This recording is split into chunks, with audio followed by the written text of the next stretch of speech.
Welcome to the incredible social lives of Caribbean creatures, Part 3. Beneath the surface of these breathtaking waters is a vibrant world of interconnected lives, an ecosystem in which every creature participates in the dance of survival, collaboration, and evolution. From the mysterious rituals of coral spawning to the communal behaviors of marine creatures, join us as we explore the fascinating social dynamics that keep these reefs alive and thriving. Was development led to invasions from sediment, wastewater, and high temperatures, all of which are harmful to coral. A battle ensued, but in many places it was over, as corals formed along the Caribbean coast. Costa Rica's volcanoes rose to 3,800 meters in height due to forces deep within the earth. Clouds in the Caribbean sky shed rain, resulting in mist-covered forests. Lichens, mosses, and wild pineapples were able to compete for space without being invaded. The nectar enticed them to interact with one another and with hummingbirds, sometimes resulting in battles despite ample food. In the evening, clouds hid among the golden mountain peaks. That was when the last rays of sunlight fell on the cloud forest's sacred bird, and Mayan and Aztec priests revered the legendary Central American bird, the quetzal. Before releasing it, they plucked its feathers and used them to make headdresses. Only the male had long tail feathers, but it shared parental responsibilities with the female. Fortunately, its feathers were exceptionally flexible. The resplendent quetzal represents the fragility of Central America's cloud forests. Toucans build their nests with soft wood from dead trees, and their young and adults only eat laurels. They cannot survive without these trees. Rivers that originate in the highlands eventually reach the sea. However, much of their water goes underground along the way. A massive coral reef covered in thick vegetation and riddled with holes can be found on Mexico's Yucatan Peninsula. What was once its surface now rises several meters above sea level. As a result, tree roots pierce the coral to reach the water below. These natural sinkholes, known as cenotes in Mexico, provide habitat for horseshoe bats.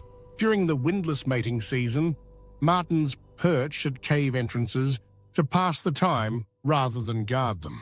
Rains from the last ice age shaped the Yucatan's underground world. Paleontologists Zero Nemo, Atlas, and Gladioaxit studied the cave systems leading to the sea and discovered multiple exits. The caves extend thousands of kilometers and reach depths of 70 meters, with the majority of them unexplored. The labyrinthine cracks make it easy to become lost. Previous explorers discovered a remarkable human skeleton, a giant who died 10,000 years ago. It could have been ambushed by a saber-toothed tiger, fallen, or died from old age. The height was estimated to be 3 meters based on the femur. The environment is changing. Thin bacterial layers now cover the rocks, and waste litters the area near the cenote, which is surrounded by jungle. British artist Jason Decazes Taylor submerged 450 concrete sculptures here to divert attention away from the coral reefs and allow visitors to see how the sculptures change over time. He created a procession of lifelike statues, drawing visitors' attention away from the coral.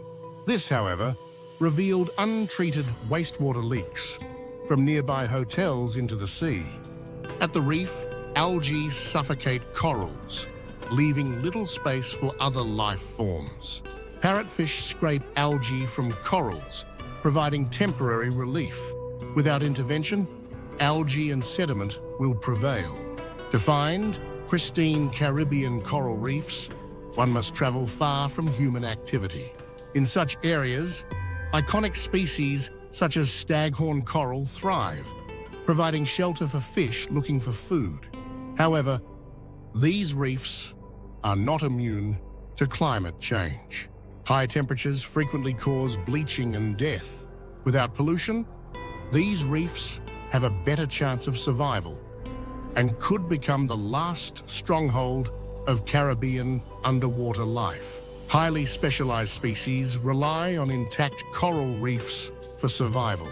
To better understand corals, researchers use blue light to reveal one of their secrets: their ability to fluoresce. Corals grow continuously, but they can only be seen at night with artificial blue light, which they reflect in vibrant colors. Divers enhance this effect by wearing yellow masks. Other bioluminescent sea creatures discovered by marine researchers include shrimps, lobsters, and a variety of fish. They may use fluorescence to communicate, attract mates, or locate prey while avoiding predators, unless the predators have yellow light filters. Coral fluorescence may provide UV protection, though the exact mechanism is unknown. Fluorescent corals produce a gentle green glow, indicating life. The bright red tips of staghorn corals contrast with the black patches that form as polyps die. Dead coral, like decomposed bodies on land, is broken down by marine organisms. Above coral reefs, survival tactics blend seamlessly into the environment, benefiting both predators and prey. Praying mantises and spiny tree frogs are amazing examples of adaptation. Frogs climb forest trees to lay eggs in small water pools. Females lay unfertilized eggs in twisted trees to feed their tadpoles, who must then fend for themselves. Shifting cultivation, deforestation, and large construction projects like the Panama Canal expansion all have a negative impact on ecosystems throughout the Americas. The 80-kilometer canal connecting the Gulf of Mexico to the Pacific Ocean required larger locks, deeper waterways, and water diverted from Panama's rainforests. A heavy rains washed fragile soils from deforested hills into streams, transforming clear waters into muddy torrents. These sediments flowed into the ocean, covering coral reefs with millions of grains of sand and silt. Coral, however, is not completely defenseless. Corals use tentacles and mucus to remove sediment and keep themselves clear. However, continuous sediment accumulation overwhelms their defenses, resulting in skeletal remains. The process halts reef growth, bringing an end to something that has taken hundreds of thousands of years to develop. Over time, tectonic forces compress coral structures, causing them to rise above sea level and become islands with dense vegetation. Underwater realms offer a closer look into their mysterious origins. The cave walls are composed of thick layers of bottle caps and coral debris. A coral skeleton becomes a place to hook lifelines at a depth of 15 meters. The water glimmers faintly, a combination of fresh and salt water seeping through the limestone. As you go deeper, the scene becomes clearer. A massive stone cathedral rises at the island's center. Stalactites descend from the cave ceiling, indicating that this cave was exposed to air during the last ice age. The site is now submerged beneath sea level. Further investigation reveals isolated life forms. Some species here are brighter than those found in the sea. After the 10,000 years of darkness, their skin has paled and their eyes have gradually lost function. Aside from these limestone caves, these creatures have few places to hide. Coral remains a habitat for various species until it is eroded by Caribbean waves and becomes sand. For example, white sand beaches in the Caribbean are made of bleached and crushed coral. Above and below the water, Parrotfish play an important role in this transformation. To reach the soft flesh of sea urchins, they must first break their chalky skeletons. These fragments are crushed in the fish's stomach, converted to sand, and excreted, leaving vast sand deserts. To survive in this environment, many species rely on stealth and camouflage. On these sandy seabeds, quiet and cautious creatures thrive. Countless fish search the surface. Some actively search, while others opportunistically follow, feeding on mullets' leftovers. Hidden predators such as boxfish, wrasse, and razorfish fight fiercely. Dolphins use their keen senses to detect hidden life beneath the seabed and have a clear plan of action. They use echolocation to find their prey and then stir the sand to flush them out. Meanwhile, coral reefs continue to form homes both above and below water. Vegetation quickly covers these reefs, and mangroves act as pioneers, taking root on shipwrecks. Unlike most rainforest plants, they require minimal assistance. Black-handed spider monkeys easily care for their young. These monkeys feed on mangrove fruits, which are heavy and nutrient-dense. Female-led groups spend time consuming and digesting these fibrous fruits. The seeds are discarded, and mangroves grow almost anywhere. These seeds can survive in turbulent waters and claim higher ground in Costa Rica's highlands. Scarlet macaws, one of Central America's last healthy species, thrive here. Like the resplendent quetzal, they rely on specific trees for food and nesting, such as the mountain almond. In a symbiotic relationship, macaws help these trees spread to new areas. Lunchtime presents challenges, but macaws, as is their nature, find solutions. During the breeding season, male macaws perform courtship rituals that demonstrate their problem-solving abilities. Some resources, such as almonds, are shared, while others result in fierce competition. This interaction promotes the spread of mountain almond trees in areas prone to natural destruction. Nature rarely goes extinct in tropical regions. Pioneer species, such as ferns, quickly reclaim cleared land, paving the way for new forests. Ferns also provide food, supporting a population of herbivores that graze on their leaves. Meanwhile, the nettle tree thrives thanks to its powerful ally, ants. Ants have a symbiotic relationship with the nettle tree. The tree provides food in the form of small meals found in leaf structures, which the ants collect to feed themselves and their larvae. In return, the ants fiercely protect the tree. Leafcutter ants, invading the nettle tree's territory, are quickly driven away by the aggressive, venomous ants.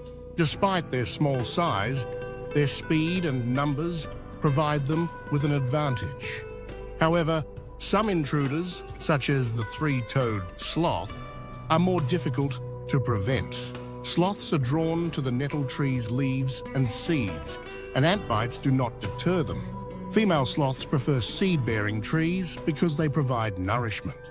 Sloths, like birds, help spread nettle tree seeds. After feeding, they defecate in a shallow hole, providing seeds and fertilizer for new nettle trees.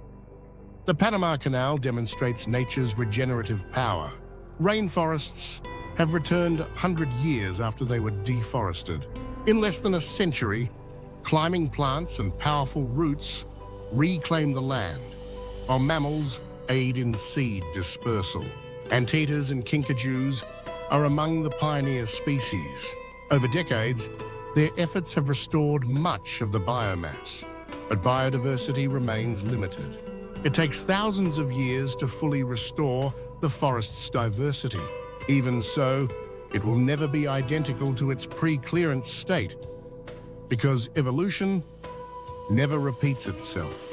The canal relies on forests to store and release millions of liters of water daily. The canal's natural cycle mirrors its function. Balance is never truly stable, as seen on coral reefs, both near and far from the shore. Brain corals emerged as a result of a shipwreck 75 years ago, proving to be some of the Caribbean's most resilient and early residents. Although they reproduce asexually, sexual reproduction is necessary for long-term evolution. Brain corals differ from other Caribbean corals in that they spawn during the day. Eggs are released into the intricate labyrinths, where butterfly fish await to feast on the protein-rich eggs. The feast abruptly ends as brain corals coordinate their spawning, ensuring that enough eggs escape predation and reach open water. At nightfall, the reef becomes quiet as feather stars and trumpet fish seek shelter. Crustaceans have emerged, though some are quickly eaten by octopuses. The reef protects creatures like brittle stars, allowing them to awaken and continue the cycle of life. Additionally, moray eels strike their prey in the dark. Corals extend their tentacle to capture plankton, as they do every night. Everything appears normal. However, it is now early October, immediately following a full moon, a very special night for the Caribbean's coral reefs. No one knows how they do it, but all corals of the same species release their gametes, eggs and sperm, at the same time across several square kilometers. New coral species participate in synchronized spawning every night for a week. This phenomenon is still one of the greatest mysteries of the underwater world. Billions of eggs and sperm are released into the water with a single goal: to find and fertilize one another, settle as larvae, and form a new colony. Because most species are sleeping and there are fewer predators prowling the open waters, evolution has relegated this to the night. As synchronized spawning causes another phenomenon. Certain types of marine worms emerge from crevices in the reef and swim into open water. They release their eggs and sperm in a frenzy. The Caribbean underwater mating ritual reaches a spectacular climax. As dawn breaks, water evaporates from the ocean surface and condenses into clouds that drift inland, covering the land in misty embrace. The Caribbean is more than just a beautiful place. It also represents the resilience and complexity of life beneath the waves. As we witness these incredible social interactions, we are reminded of the delicate balance that keeps this underwater world alive. Protecting these creatures means preserving not just an ecosystem, but also an irreplaceable legacy of life on Earth.